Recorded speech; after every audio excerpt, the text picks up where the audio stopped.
Good morning বন্ধুরা। আজকের আমাদের লাঞ্চে কী হয়েছে তার একটি শর্ট ভিডিও নিয়ে এসেছি বন্ধুরা, চলুন দেখি। এই দেখুন, ভাত হয়েছে, পেঁয়াজ দিয়ে মুসুর ডাল হয়েছে, এঁচড়ের আলু দিয়ে এঁচড় দিয়ে তরকারি হয়েছে, ডিমের কারি হয়েছে, বেগুন ভাজা পটল ভাজা হয়েছে, পেঁপে সেদ্ধ মাখা হয়েছে, কাঁচকল তরকারি হয়েছে, মাছের ঝাল হয়েছে, চারা মাছ আর চিতল মাছের পেটির ঝাল হয়েছে,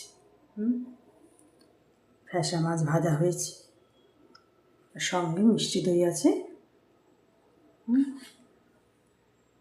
এই হচ্ছে আজকের আমাদের লাঞ্চের মেনু বন্ধুরা। ঠিক আছে, এখানে রাখছি, পরে আবার নতুন কোনো ভিডিও নিয়ে আসবো। নমস্কার।